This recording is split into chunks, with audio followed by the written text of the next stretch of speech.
할렐루야, 반갑습니다. 다 같이 기도하겠습니다. 고마우신 주님 감사합니다. 이 아침에도 주님을 경배하는 주의 백성들 위해 주님의 지혜와 성령의 충만함을 부어주셔서 주의 말씀을 깨닫게 하시며 오늘날 우리의 삶 속에 말씀이 살아 역사하실 수 있도록 저희 가운데 함께하여 주시옵소서. 예수님의 이름으로 감사하며 기도하옵나이다. 아멘. 네, 오늘 고린도서 4장으로 들어왔습니다. 제가 1절부터 봉독합니다. 그러므로 우리가 이 직분을 받아 긍휼하심을 입은 대로 낙심하지 아니하고 이에 숨은 부끄러움의 일을 버리고 속임으로 행하지 아니하며 하나님의 말씀을 혼잡하게 하지 아니하고 오직 진리를 나타내므로 하나님 앞에서 각 사람의 양심에 대하여 스스로 추천하노라. 아멘. 네, 사도 바울이 앞에 3장에서는 자기가 수행하는 복음에 대하여 또 자기 직책에 대해서 말씀했어요. 오늘 여기 4장에서는 거짓 교사들의 비난에 대하여 사도 바울이 어떻게 복음의 사역자로서 그 직무를 잘 감당했는지, 또 자신은 연약한 질그릇에 비유하면서 예수 그리스도는 보배로운 존재라고 역설하고 있는 말씀이 여기 나와 있어요. 여기 1절에 보니까 그러므로 우리가 이 직분을 받아 그랬어요. 낙심하지 않는다고. 네, 사도 바울이 예수 믿는 자들을 잡으려고 다메섹 도상으로 갈 때에 주님께서, 부활하신 주님께서 친히 사도 바울을 만나 주셨거든요. 그리고는 그를 이방인의 사도로 불러주셨어요. 그래서 내가 너를 택한 그릇이라고 주님께서 말씀하셨죠. 그래서 이방인의 사도로 부르심을 받은 이 사도 바울은 그 복음이 얼마나 영광스러운 것인지를 스스로 깨닫고 어떠한 고난과 비난과 시련을 당해도 낙심하지 않는다고 자신의 생명을 다 바쳐서 충성한다는 모습을 우리가 볼 수 있죠. 그래서 여기 사도행전 20장 24절에도 보면은 사도 바울이 말씀이에요. 나의 달려갈 길과 주 예수께 받은 사명 곧 하나님의 은혜의 복음 증거하는 일을 마치려 하면은 나의 생명을 조금도 귀한 것으로 여기지 아니하노라. 그러니까 예수 그리스도를 믿는 자들을 잡아 죽이던 이 사도 바울이 완전히 180도 변화돼서 이제는 그리스도를 위해서 생명을 다 바치겠노라고 자기의 각오를 이처럼 말씀하고 있는 거죠. 자기의 달려갈 길과 주 예수께 받은 사명 곧 하나님의 은혜의 복음을 증거하는 일을 마치기 위해서는 자기 생명을 조금 더 귀한 것으로 여기지 아니한다는 거예요. 그래서 여기 2절 이에 숨은 부끄러움의 일을 버리고 속임으로 행하지 아니하며 하나님의 말씀을 혼잡하게 하지 아니하고 오직 진리를 나타내므로 하나님 앞에서 각 사람의 양심에 대하여 스스로 추천하노라. 그러니까 사도 바울은 이 직분을 감당함에 있어서 첫 번째로는 숨은 부끄러움의 일을 버렸다 그랬어요. 두 번째로는 속임으로 행하지 않는다는 거예요. 복음을 증거할 때는 당당하게 무엇을 속이는 일이 없다고. 또 세 번째로는 하나님의 말씀을 혼잡하게 아니한다 그래서요. 여기서 혼잡하다는 단어는 돌룬테스라는 원어인데요. 불순물을 섞다. 과일을 팔 때에 겉에만 번지르르한 것, 큰 것들을 넣고 속에는 잔잔한 것, 상한 것들을 넣고, 이런 단어가 바로 이 혼잡하다는 이 단어거든요. 하나님의 말씀을 그렇게 하지 않는다는 거예요. 거짓으로 하지 않는다는 거예요. 또 네 번째는 오직 진리를 나타내므로 그래서요. 다섯 번째는 하나님 앞에서 각 사람의 양심에 대하여 스스로 추천하노라 그래서 사도 바울은 진실함으로 하나님과 사람 앞에서 자기 자신을 추천한다고 호소하고 있습니다. 여기 3절 만일 우리 복음이 가리었으면 망하는 자들에게 가리어진 것이라. 어떤 자들이 이 사도 바울은 알아듣지 못한 말을 한다고 이렇게 비난한 것 같아요. 거기에 대해서 사도 바울은 자신의 말을 알아듣지 못한 자는 멸망하는 자리에 있기 때문에 그렇게 알아듣지 못한다고. 그래서 고린도전서 1장 18절 십자가의 도가 멸망하는 자들에게는 미련한 것이요 구원을 얻는 우리에게는 하나님의 능력이라 그랬잖아요. 그러니까 우리가 예수 그리스도를 믿지 않을 때는 십자가의 도가 너무도 미련하가면 보이는 거예요. 제 자신도 그랬고요. 예수 믿기 전에 너무 미련해서 나는 죽어도 예수를 믿지 않겠노라고, 저 십자가의 길은 미련한 길이라고 이렇게까지 이제 말을 한 것처럼 사도 바울이 그들이 알아듣지 못하는 것은 그들이 이것을 십자가의 도를 깨닫지 못하고 멸망할 자리에 있기 때문에 깨닫지 못하는 것이라고 지금 말씀하는 거죠. 그래서 여기 4절 그 중에 이 세상의 신이 믿지 아니하는 자들의 마음을 혼미하게 하여 그리스도의 영광의 복음의 광채가 비치지 못하게 하미니 그리스도는 하나님의 형상이니라 그랬어요. 여기 이 세상의 신이 믿지 아니하는 자들의 마음을 혼미케 했다 그래서 이 세상의 신, 세상 임금을 말하고 있어요. 어둠의 주관자, 악한 영, 이게 다 세상의 신이거든요. 이 시대의 신을 말하고 있어요. 사탄을 일컬어서 이 세상의 신이다 이렇게 말하는 거죠. 그 악한 영이 불신자들의 마음을 혼미케 했다 그래서 눈을 멀게 해버렸다는 거예요. 그래서 복음의 광채를 볼 수 없게 만들어 버렸다는 거예요. 이 사탄이 이 세상 사람들의 눈을 어둡게 만들어 가지고 이 빛을 바라볼 수 없도록 예수 그리스도를 발견하지 못하도록 만들어 버린 것이라고. 그래서 5절 우리는 우리를 전파하는 것이 아니라 오직 그리스도 예수의 주 되신 것과 또 예수를 위하여 우리가 너희 종된 것을 전파함이라. 사도 바울과 이 복음 전도자들이 전하는 것은 첫 번째로 우리를 전하는 것이 아니라는 거예요. 전도자들이 자기 자신을 전하는 게 아니라는 거예요. 두 번째로 예수 그리스도의 주 되심을 전파한다고. 세 번째로는 예수 그리스도를 위해 우리가 너의 종된 것을 전파한다고. 사도 바울이 고린도 교회의 교인들이 종이 된 것을 전파한다고. 그러니까 우리는 이제 어떤 사람은 그러죠. 우리는 그리스도의 종이지 사람의 종은 아니다. 이렇게 말하는데 사도 바울은 그게 아니라는 거예요. 하나님의 종이면 반드시 사람의 종으로서 모든 자들을 섬기는 자가 되어야 된다고 이처럼 고린도 교인들의 종이라고까지 표현하고 있는 거죠. 어두운 데 빛이 비치라 말씀하셨던 그 하나님께서 예수 그리스도의 얼굴에 있는 하나님의 영광을 아는 빛을 우리 마음에 비추셨느니라.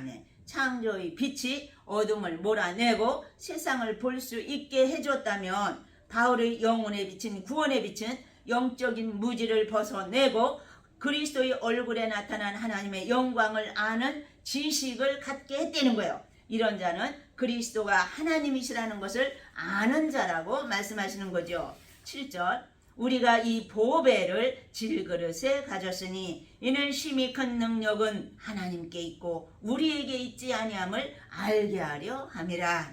우리가 이 보배를, 그래서 이 보배 예수 그리스도 자신 또 복음을 말하는 거죠. 곧 예수 그리스도로 말미암는 구원의 복음이 바로 이 보배라는 거예요. 이 보배를 우리 질그릇, 우리 육신을 질그릇, 흙으로 지어진 우리 육신이기 때문에 질그릇에다 지금 비유하고 있는 거예요. 이 보배를 예수 그리스도의 복음을 우리의 질그릇, 우리 몸 안에 간직하고 있다고. 그래서 깨어지기 쉬운 질그릇, 인간의 육체는 지금 하나님이 보배와 지금 대조시키는 거예요. 하나님과 백성을 도금과 질그릇에 비유하면서 질그릇은 아주 보잘것없는 거라고. 그래서 복음의 무한한 영광과 비교된 인간의 무가치성을 지금 이처럼 표현하고 있어요. 그래서 첫 번째로는 복음의 능력이 오직 하나님께 있음을 깨닫게 한다고. 또 두 번째로는 인간의 연약성을 통해서 하나님의 완전한 능력이 나타남을 보여주는 거고요. 세 번째로는 인간의 교만과 자랑을 방지하려는 목적에서 지금 이 말씀을 하고 있는 거죠.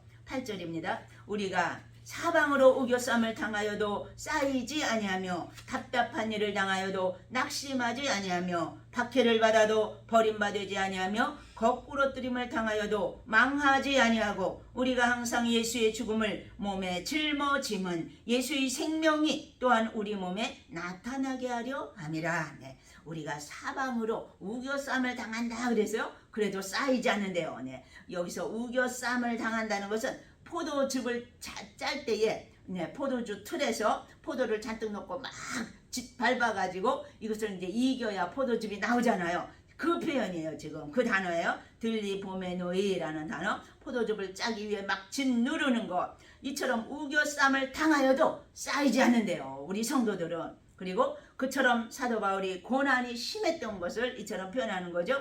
오뚜기처럼 하나님의 보호로 인해 깨지지 않고 다시 또 살아났노라고. 또 답답한 일을 당하여도 낙심하지 아니하며 그래서요. 대적들이 포위해서 궁지에 몰리는 이러한 상황에 처해 있을지라도 사면초가라고 그러죠. 우리가 이처럼 죽을 위기에 있다 할지라도 낙심치 않는다는 거예요. 왜? 하나님이 계시기 때문에. 또 박해를 받아도 버림받지 아니하며 네, 아무리 그 엄청난 박해를 받았지만 그러나 버림받지 않는다고, 거꾸로뜨림을 당하여도 망하지 아니하고, 네, 거꾸로뜨림을 당하고 수많은 죽을 위기에 사도 바울이 몰렸지만 그러나 또 일어나고 또 일어나고 망하지 않는다는 거예요. 하나님이 살아계시기 때문에, 자기와 함께하기 때문에. 그래서 육신을 무시하는 영지주의자들에 반박하면서 실제 육신의 고통을 사실로 표현하면서 육신의 고통을 통해서도 하나님이 부르심에 들어올 수도 있다고. 그래서 구원받은 자는 죽음으로부터, 질병으로부터, 또 이 죄악으로부터 영원히 자유함을 누린다고 말씀하고 있는 거죠. 10절입니다. 우리가 항상 예수의 죽음을 몸에 짊어짐은, 그래서 죽음과 같은 고난이 계속 반복된다는 거예요. 이렇게 항상 짊어짐은, 그래서요, 고난을 통한 영광과 죽음을 통한 생명, 부활이 있기 때문에 예수의 생명이 우리 몸에 나타나게 하려 함이라고. 십자가의 고난과 죽음이 있은 후에 부활의 영광이 승리의 생명으로 오는 것이라고. 네, 십자가의 죽음이 없이, 고난이 없이는 승리의 영광이 없다는 거예요. 그래서 여기 11절, 우리 살아있는 자가 항상 예수를 위하여 죽음에 넘겨짐은 예수의 생명이 또한 우리 죽을 육체에 나타나게 하려 함이라. 그래서 네, 우리 산자가 죽음에 넘겨온다. 네, 그리스도에 대한 신앙 때문에 고난과 죽음을 당한다면 그것은 곧 그리스도의 생명이 우리 몸에 나타나고 있는 증거라는 거예요.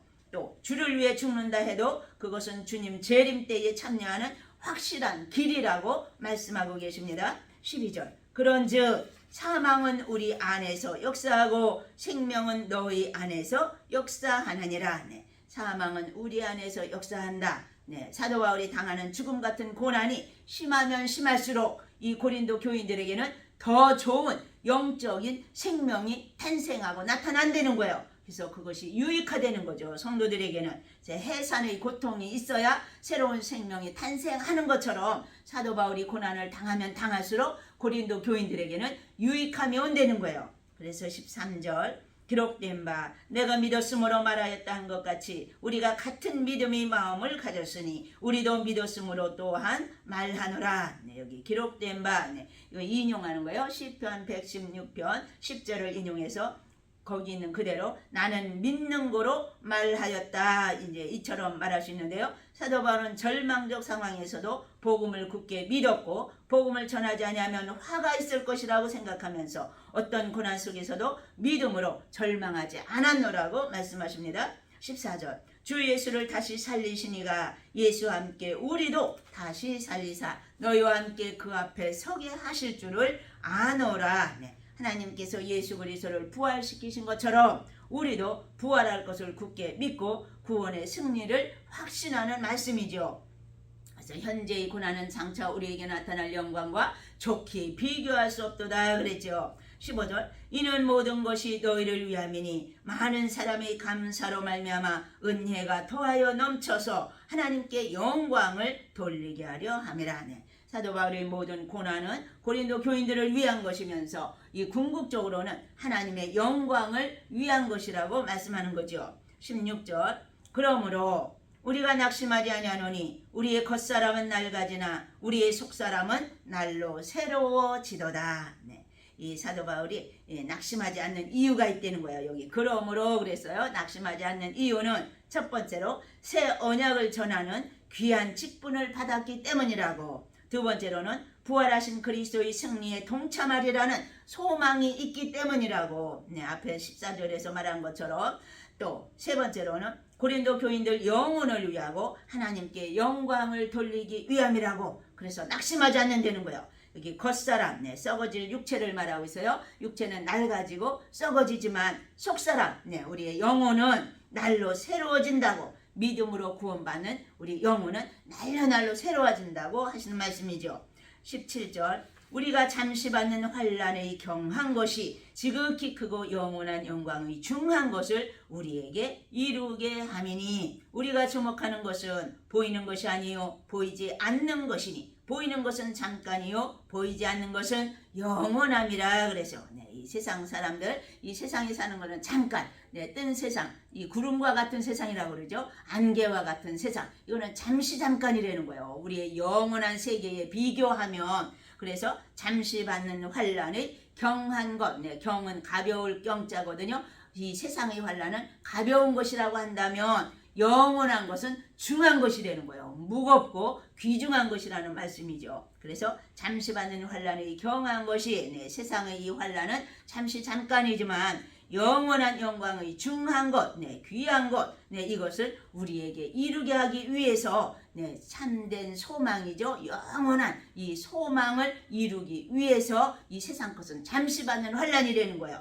그래서 우리가 주목하는 것은 보이는 것이 아니요 보이지 않는 것이니 우리가 주목하는 것, 우리가 소망하는 것은 이 세상 것이 아니라는 거예요. 영원한 것에 소망을 두고 사는 우리라고. 보이는 것은 잠깐이요 보이지 않는 것은 영원함이라. 그래서 여기 주목하는 것은 스코페오라는 원어인데요. 소망하다 이 뜻이거든요. 그래서 우리가 소망하는 것은, 주목하는 것은 하늘나라의 영적인 것, 영원한 것이 되는 거예요. 보이지 않는 것은 영원한 것이라고. 그래서 우리가 소망하는 바는 바로 볼 수 없는 영원한 것을 소망하고 살아가는 거라고. 히브리서 11장 1절에도 보면은 믿음은 바라는 것들의 실상이요 보지 못하는 것들의 증거니 선진들이 이로써 증거를 얻었느니라 그랬잖아요. 그러니까 여기 믿음은 바라는 것들의 실상이다. 그러나 보이는 것, 이 세상 것은 잠깐이요 보이지 않는 것은 영원하기 때문에 우리의 믿음은 보이지 않는 거라는 거예요. 그러나 하나님은 산 믿음의 사람들을 히브리서 11장에 다 나열하면서 이들은 믿음의 소망을 갖고 살았다고. 아브라함도 에녹도 모세도 또 수많은 선진들이 믿음으로 살았노라고. 그래서 그들은 죽은 자가 아니요 산 자라고 말씀하고 있는 거죠. 그래서 우리에게도 주시는 말씀, 우리는 질그릇이지만 그 참된 보배, 예수 그리스도의 복음, 예수 그리스도를 우리의 심령 속에 모셨기 때문에 보배를 간직한 질그릇이 바로 우리 믿는 성도들이라고 말씀하고 있습니다. 그래서 우리는 아직도 주님을 알지 못하는 자들에게 이 보배를 전해줌으로 말미암아 복음을 들을 수 있도록 우리가 전해야만이 그들도 예수 그리스도를 믿을 수 있다는 거죠. 그래서 우리의 사명은 복음을 전하는 것이라고 말씀해주고 있습니다. 다 같이 기도하겠습니다. 할렐루야. 살아계신 주님 감사합니다. 사도 바울을 통해서 다시금 예수 그리스도의 복음이 얼마나 귀한 것인지 보배로운 것임을 저희들에게 가르쳐 주심에 감사함을 드립니다. 우리는 질그릇과 같이 깨어지기 쉽고 연약한 저희들이지만 그러나 보배가 우리 안에 계시기 때문에 사방으로 오겨쌈을 당하여도 쌓이지 아니하며 답답한 일을 당하여도 낙심하지 아니하며 박해를 받아도 우리가 망하지 아니하고 넘어지지 아니한다고 말씀하신 아버지 하나님, 저희들에게 강하고 담대한 믿음 주셔서 이 세상을 넉넉히 이겨나갈 수 있도록 주님의 능력으로 덧입혀 주시기를 간절히 원하옵고 살아계신 예수님의 이름으로 감사하며 기도하옵나이다. 아멘. 하늘에 계신 우리 아버지요, 이름이 거룩히 여김을 받으시오며 나라의 임하옵시며 뜻이 하늘에서 이룬 것 같이 땅에서도 이루어지이다. 오늘날 우리에게 일용할 양식을 주옵시고 우리가 우리에게 죄 지은 자를 사하여 준 것 같이 우리 죄를 사하여 주옵시고 우리를 시험에 들게 하지 마옵시고 다만 악에서 구하옵소서. 나라와 권세와 영광이 아버지께 영원히 쌓옵나이다. 아멘.